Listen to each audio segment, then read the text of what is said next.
여러분과 더불어서 함께 살펴보실 하나님의 말씀은 예배와 죄사함이라는 주제를 가지고 이 예배가 얼마나 우리 신앙에 있어서 중요한 것인가, 영원한 천국 가는 일에 있어서 만일 예배라는 것이 없다면 과연 우리는 어찌 될까? 이 문제에 대해서 함께 살펴보시면서 우리가 평시에 늘 자유롭게 드렸던 예배, 그러나 이제는 행정법으로서도 긴박한 상황에서는 예배를 규제받는 이런 어떤 시대적 상황까지 오고 보니까 우리가 늘 평화롭게 보았던 그 예배와 어떤 위급 시에 당하는 이 예배의 그 차이도 피부로서 느낄 수 있는 이런 입장이 지금 되고 있는 가운데 있습니다. 그래서 오늘 죄사함이라는 것은 하나님께서 예배를 통해서 또 이루어 가신다는 것도 오늘 경의 가르침 안에서 한번 확인해보는 그러한 시간을 갖도록 합시다. 성경에 기록되어 있는 그 내용을 그대로 본다면 아담과 하와의 그 범죄 사건 이후에 하나님과 또 인간 사이에 있어서는 이 예배라는 어떤 그 형식이 구성되기 시작했습니다. 그렇다면 예배가 가지고 있는 가장 기본적인 어떤 성격이라고 한다면 회개와 죄사함입니다. 회개하지 못한 사람 예배할 수 없고, 예배하지 아니하는 사람 하나님께 죄사함 받을 수 있는 길이 없습니다. 그래서 성경에는 가인의 제사와 아벨의 제사라는 것이 등장하지 않습니까? 이 제사라는 낱말은 예배라는 낱말과 같은 뜻입니다. 그러니까 아벨의 예배와 가인의 예배, 그들은 왜 예배를 드렸을까? 생명나무의 그 길은 반드시 죄사함이 있어야만 나아갈 수가 있기 때문에 하나님께서는 아벨과 가인에게 죄사함 받을 수 있는 이와 같은 그 방법을 예배를 통해서 또 알려주셨고, 그 아벨과 가인 이후에도 많은 사람들이 하나님께 예배를 올릴 때마다 짐승의 피를 흘려서 제사를 하나님께 올리게 되었던 것입니다. 이런 어떤 그 내용이 수천 년을 내려오다가 모세 시대까지 흘러내려오게 되죠. 모세 시대에 와서 예배를 할 수 있는 어떤 형식을 이제 갖춰가기 시작했습니다. 그전에는 형식이 좀 많이 이렇게 생략이 되었다고 본다면 모세 시대 하나님께서 시내산에서 이제 앞으로 예배를 하려고 한다면 이렇게 예배를 하라, 예배의 어떤 형식을 갖춰준 것이 바로 옛 언약의 율법이라고 우리는 그렇게 얘기하고 있습니다. 쉽게 말하면 옛 언약 안에서의 예배 방법을 하나님께서 알려주신 것이죠. 그 옛 언약은 결국 새 언약을 반영시키기 위한 하나의 어떤 그림자적인 역할을 했고 모형의 역할을 해왔습니다. 구약의 모든 예배는 직접 짐승을 잡아서 피를 흘렸지만 이제 새 언약 시대에는 예수 그리스도께서 유월절 양의 제물도 되시고 속죄 제물도 되시고 그런 내용을 가지고 올려지는 새 언약의 예배법이 나오게 된 것입니다.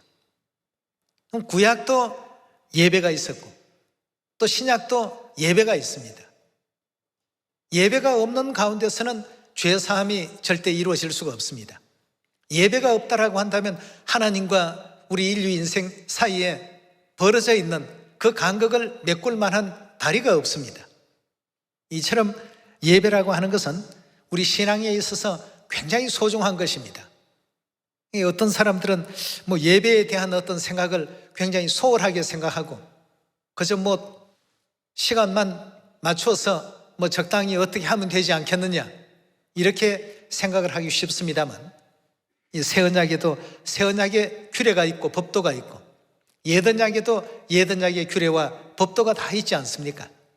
옛 언약의 예배하는 방법을 구약 성경에 다 기록이 되어 있고 신약에서는 새 언약의 예배법이 기록이 되어 있는 것입니다.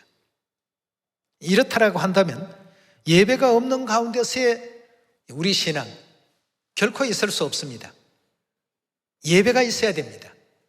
우리 인류 인생이 하늘에서 하나님께 어떻게 범죄했는가를 보여주기 위한 하나의 모형적인 어떤 내용으로 에덴 동산이 선택이 되었고 에덴 동산에서 일어난 그 일련의 그 사건을 통해서 하늘나라에서 우리가 어떻게 죄를 저지르고 이 지상 세계로 쫓겨 내려왔는가를 하나님께서 보여주신 내용이 되겠습니다.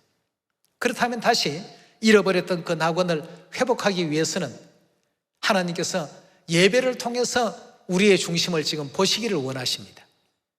40년 동안 이스라엘 백성들이 걸었던 그 모든 광야의 역사 속에 하나님께서는 너희 마음이 어떠한지, 내 믿음이 어떤지 여부를 알려 하사 갖가지의 것으로 시험을 했더라고 하신 말씀이 계시지 않습니까?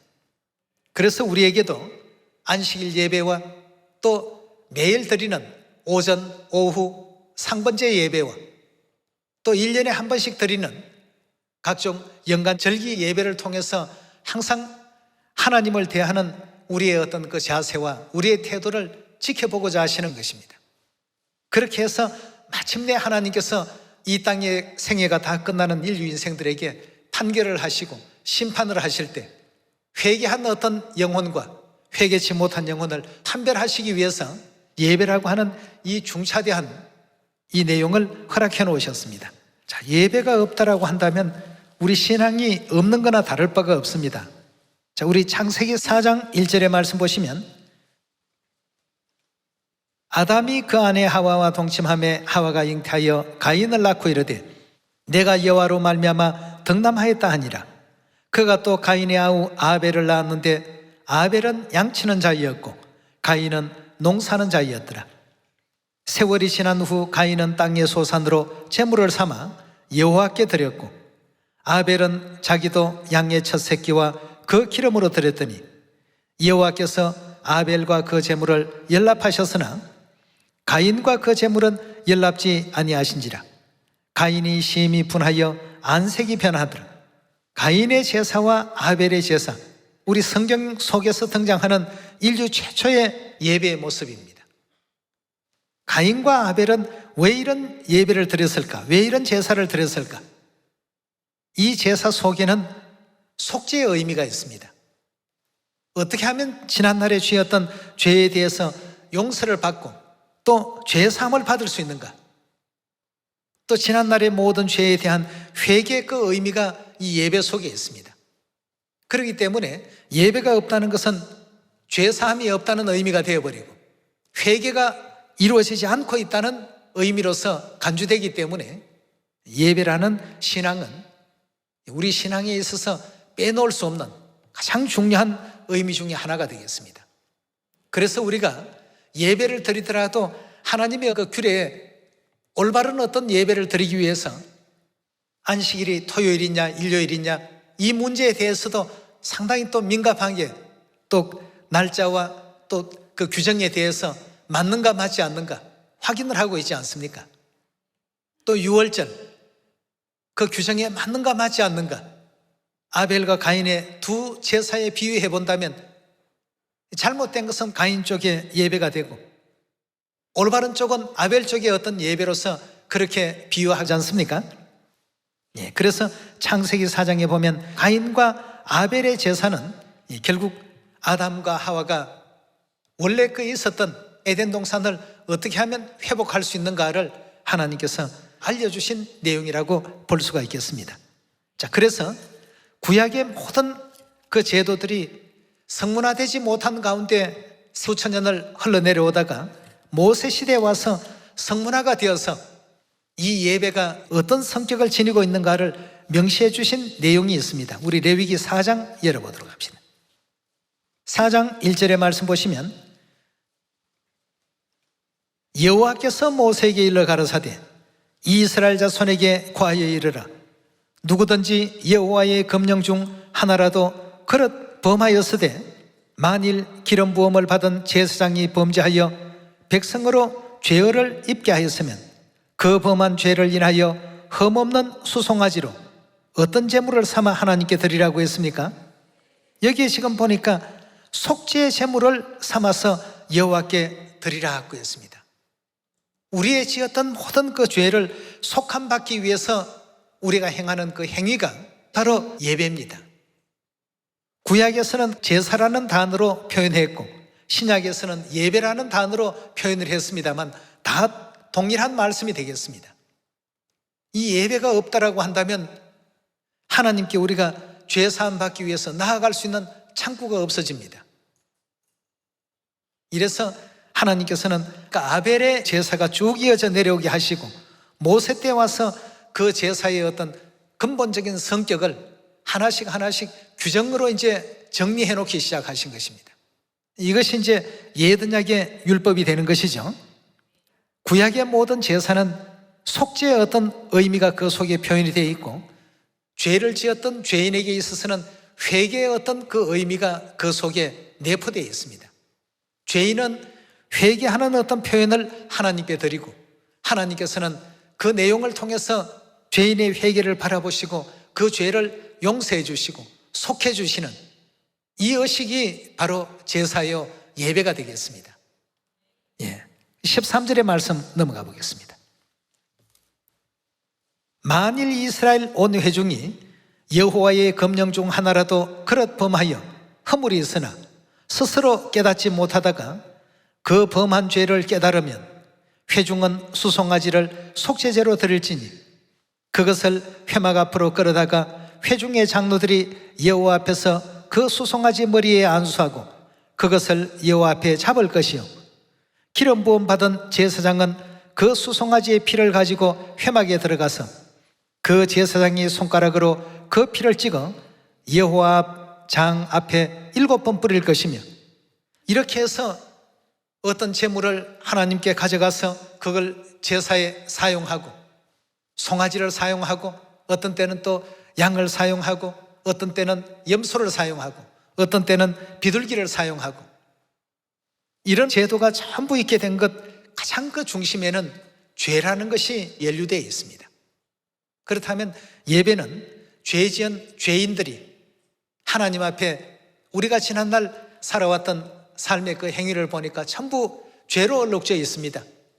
용서해 주십시오 하고 죄를 깨닫는 그 순간에 이렇게 이제 하나님께 나와서 올렸던 이 제사가 새언약 시대는 예배로 이렇게 변모되게 된 것입니다. 그 제사의 의미 속에는 속죄의 어떤 의미가 포함이 되어 있고 죄인들의 회개의 의미가 담겨 있습니다. 만약에 지금 예배라는 이와 같은 하나님의 그 약속과 언약이 없다라고 한다면 우리 인류 인생은 하늘에서 범죄하고 이 세상으로 쫓겨 내려온 이 죄, 그 어떤 것으로도 해결될 수가 없습니다. 많은 사람들은 예수 그리스도의 십자가의 보혈의 피를 믿기만 하면 그거 다 된다고 하던데 라고 이런 얘기를 합니다. 예배 없이, 하나님께 올리는 제사가 없이 그냥 모든 것이 그냥 되는 줄 생각합니다. 성경에서는 그래서 행하지 않는 그 믿음은 어떤 믿음이라고요? 전부 죽은 것이라. 마음 가운데 있는 자신의 어떤 그 죄를 깨닫고 뉘우치고 회개했다는 것을 행위로서 표현을 하라고 했습니다. 그리고 예수님께서도 새 언약을 정해 주실 때 너희가 이를 행하여라고 되어 있지 않습니까? 그냥 생각만 하여라고 이렇게 안 되어 있습니다.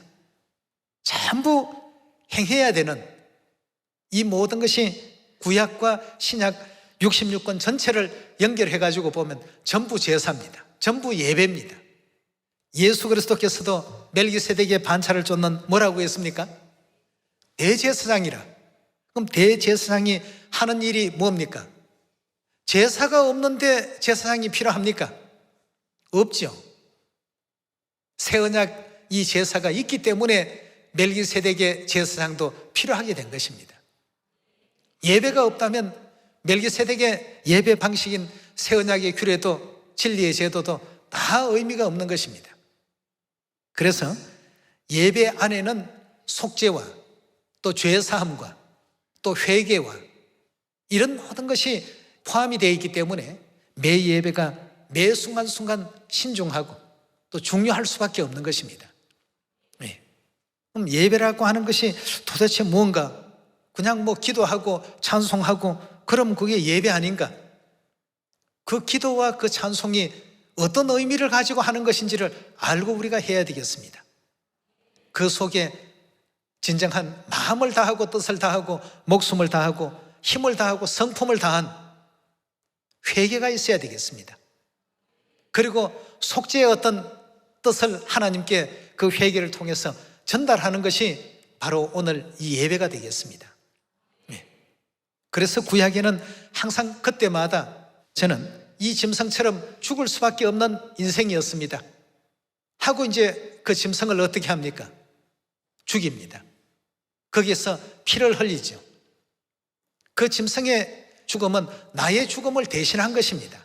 내가 저렇게 죽어야 되는데 나 대신에 대속물로서 나를 대신하는 어떤 대용품으로서 그 짐승이 희생을 당하고 죽게 되는 그 내용을 가지고 하나님께 올렸던 것이 바로 제사였습니다. 안식일에는 안식일의 제사가 있었고 매일 오전과 오후에 상번제의 제사가 있었고 또 절기 때마다 절기의 제사가 있었고 만약에 이런 것이 없다라고 한다면 우리에게 있어서는 영원한 천국도 영생도 인류가 구원받을 수 있는 그 어떤 그 길도 만들어질 수가 없는 것입니다. 그래서 이 예배라고 하는 것은 너무나도 참 우리에게는 중요한 것입니다. 그런 어떤 그 과정을 통해서 우리는 매번 우리 죄를 다시 한번 생각하고 회개하면서 오늘 이 안식일 이 자리에 모두가 참여하는 겁니다. 그냥 와서 찬송 부르고 예배 기도하고 목사님 설교를 듣고 그러고 끝나는 것이 예배가 아닙니다. 여러분들이 여러분들의 심령을 찢는 통회하는 마음을 가지고 나와야 될 자리가 이 자리입니다. 그리고 죽을 수밖에 없는 이 죄인의 어떤 그 죄를 한 마리의 그 양이 한 마리의 그 염소가 한 마리의 또 송아지가 나를 대신해서 이 짐승이 죽는 것처럼 내가 죽어야 마땅할 존재라는 것을 각인을 하고 인식을 해야 되겠습니다. 하나님께 올렸던 이 제물들이 나를 대신해서 희생을 당하고 있었습니다. 그래서 그리스도께서 이 땅에 오셔서 나를 대신해서 십자가에 못 박히시고 희생하신 그 희생을 늘 우리는 이 안식일을 통해서 이 예배를 통해서 기억해내야 되겠습니다. 네. 그리고 그 은혜의 보좌에 담대히 또 나아갈 수 있도록 날마다 우리 자신을 성찰하고 우리 자신을 되돌아봐야 되겠습니다. 그래서 예배에 우리가 또 함께 또 참여하는 것 아니겠습니까? 예. 그래서 구약의 모든 어떤 제사의 그 성격은 전부 속죄의 의미가 있고 또 죄인들의 회개의 의미가 담겨진 제사가 구약의 제사였다는 사실을 우리 레위기 16장에서도 한 번 더 확인해 봅시다. 16장 6절의 말씀 보시면 아론은 자기를 위한 속죄제 수송아지를 드리되 자기와 권속을 위하여 속죄하고 또 그 두 염소를 취하여 회막문 여호와 앞에 두고 두 염소를 위하여 제비를 뽑되 한 제비는 여호와를 위하고 한 제비는 아사셀을 위하여 할지며 아론은 여호와를 위하여 제비 뽑은 염소를 속죄제로 드리고 아사셀을 위하여 제비 뽑은 염소는 산대로 여호와 앞에 두었다가 그것으로 속죄하고 아사셀을 위하여 광야로 보낼지니라고 했습니다. 전부 보니까 죄를 속함받는다, 용서받는다, 죄사함 받는다는 이 의미가 이 예배 속에 가장 깊은 중심적인 어떤 단어라고 볼 수가 있겠습니다. 우리가 예배를 드리면서도 뭐 그냥 몸만 앉아서 영혼이 없는 어떤 예배가 하나님께 올려지게 된다면 이건 굉장히 경계해야 될 내용이라고 볼 수 있겠습니다. 구약에는 이런 짐승이 우리 죄를 대신했지만 이제 새언약 시대에는 우리 죄를 누가 대신하고 계십니까? 대속물로서 비유된 우리 하늘아버지께서 또 하늘어머니께서 우리의 모든 죄짐을 이와 같이 맡아주시고 또 죄짐을 져주고 계시구나 말이에요. 과거에 어떤 하늘에서 저질렀던 죄나 이 지상에서 지었던 모든 그 악한 죄들은 이제 두 번 다시 그리스도 안에서는 그런 죄와 연루되지 않는 이런 어떤 삶을 살아야 되겠다는 각오를 가지고 이 안식일에 참여해야 되겠습니다. 그리고 죄 사함을 주신 하늘아버지 어머니께 영광을 돌리고 감사를 돌리고 지난날 우리 죄를 다시 한번 회개하면서 그래서 영원한 천국까지 날마다 매주마다 한 걸음씩 한 걸음씩 하나님께 우리가 가까이 나아가는 것 아니겠습니까? 레위기 16장에서도 속죄의 어떤 의미를 가지고 아사셀 수염소와 또 속죄제 염소에 대한 이 장면을 지금 설명하고 계십니다. 20절로 넘어가 봅니다. 그 지성소와 회막과 단을 위하여 속죄하기를 마친 후에 산염소를 들이대 아론은 두 손으로 산염소의 머리에 안수하여 이스라엘 자손의 모든 무엇이라고 했습니까? 불이 달리 표현하면요, 죄지요. 그 범한 모든 죄를 고하고 그 죄를 염소의 머리에 두어 미리 정한 사람에게 맡겨 광야로 보낼지니 염소가 그들의 모든 불의를 지고 무인지경에 이르거든 그는 그 염소를 광야에 놓을지니라고 했습니다.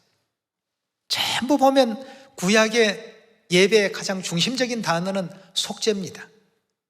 우리 하늘에서 지었던 죄가 얼마나 참 컸으면 모세 시대로부터 예수님 이 땅에 오시기까지 1500년이라는 이 장관 세월 속에 끊임없이 수많은 어떤 양들이 희생이 되고 염소가 희생이 되고 모든 그 짐승들이 희생이 될 때마다 그냥 그 짐승을 잡는다는 것이 아닙니다. 나를 잡는 것입니다. 내가 지었던 그 죄를 그 짐승이 지금 대신해 주고 있으니까 말이에요. 이게 이제 구약과 신약의 예배의 어떤 그 본질이라고 볼 수가 있겠습니다. 그럼 죄인은 회개하는 마음으로 두 번 다시 나는 이런 죄를 짓지 않겠습니다 하는 이런 마음을 가지고 그 짐승의 죽음을 지켜봐야 됩니다. 예배가 없다라고 한다면 속죄할 수 있는 길도 없고 속죄 받을 수 있는 기회도 우리가 영원히 얻을 수 없는 것입니다. 히브리서 우리 7장 넘어가 봅시다. 7장 11절의 말씀 보시면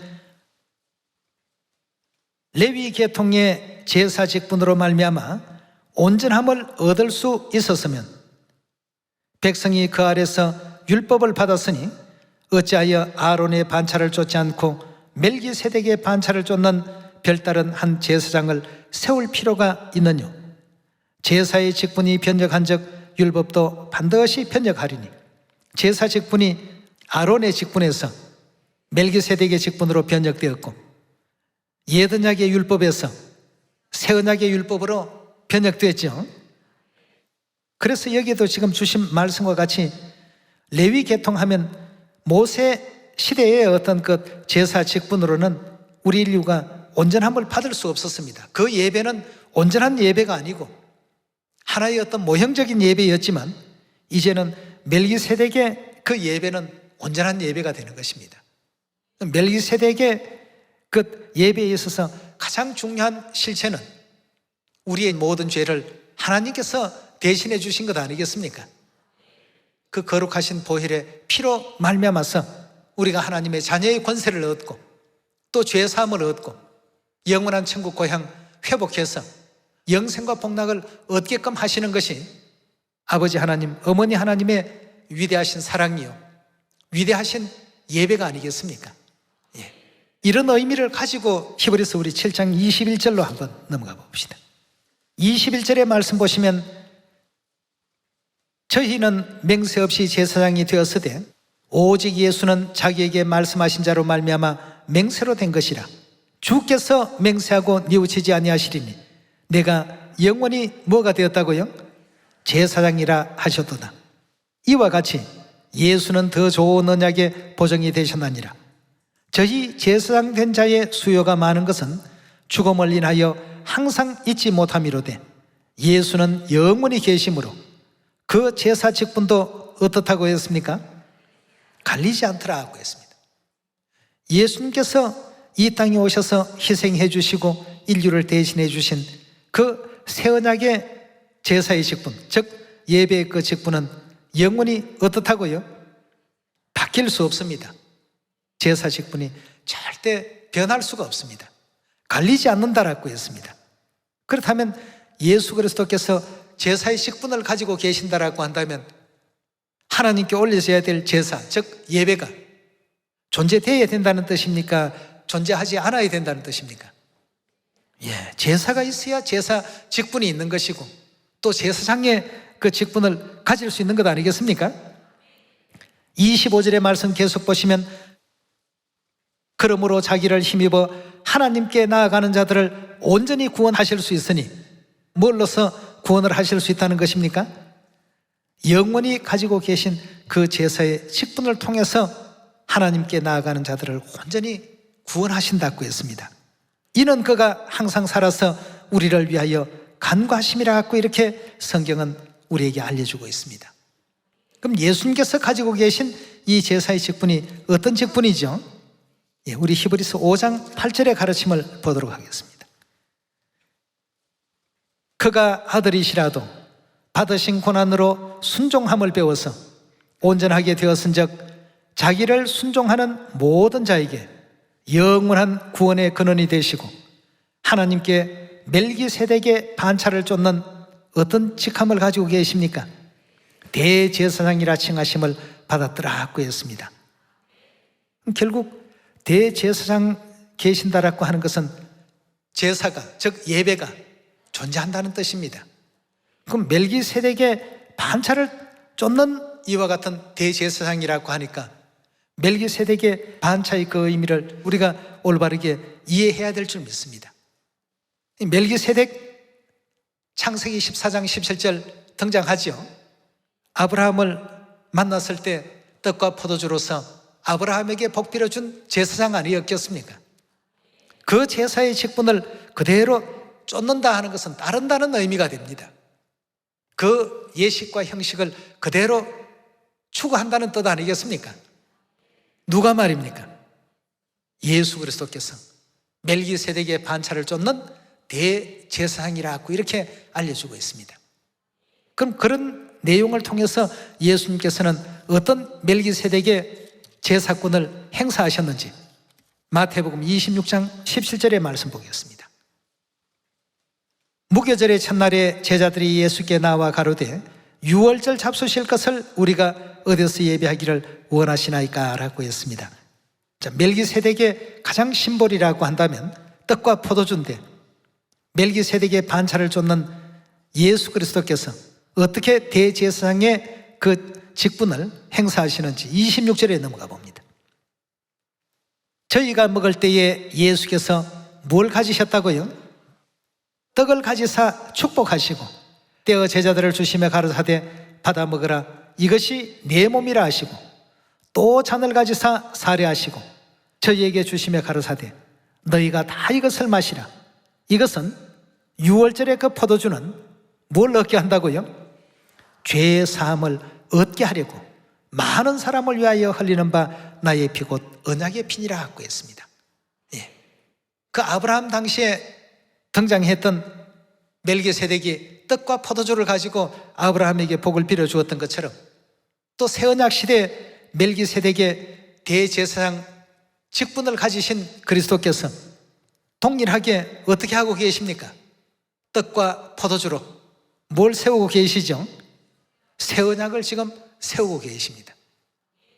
그럼 이 새언약은 요한복음 6장 54절의 말씀을 보니까 인자의 살과 인자의 피를 먹고 마시면 영생을 가졌고 마지막 날에 내가 그를 다시 살릴 것이다. 인자의 살과 인자의 피가 있기 때문에 하나님 자녀로서 하나님께서 또 인정을 하시고 인쳐놓으신 것 아니겠습니까? 여러분, 이 언약이 뭘로 이루어지고 있습니까? 예배를 통해서 지금 전부 이루어지고 있습니다. 새 언약 선포되는 유월절도 예배요. 또 마가복음 2장에 인자는 안식일의 주인이라고 하는 안식일 역시 예배요. 매일 드리는 상번제도 예배요. 하늘에 죄지었던 우리 죄인들이 그 회개하고 죄사함 얻고 영원한 천국 고향을 회복하는 어떤 그 모든 단계에 있어서 예배를 빠뜨린 그 죄사함과 회개는 있을 수가 없는 것입니다. 여러분도 저도 다 천국 가기를 원하는 사람들입니다. 우리가 하나님께서 받아주실 참 예배를 지금 드리고 있다는 이 자체만 해도 이 세상의 모든 77억 인류 인생들 가운데 가장 축복받은 인생들 아니겠습니까? 멜기세덱의 그 반차는 결단코 갈리지 않는 제사라고 하니까 절대 변개가 없고 변함이 없는 하나님의 그 예배라고 하니까 이 새 언약 안에 끝까지 머물러서 아버지 어머니께 영광 돌리시고 천국 고향 꼭 돌아갈 수 있는 여러분 되시길 부탁드리면서 말씀 마치도록 하겠습니다. 감사합니다.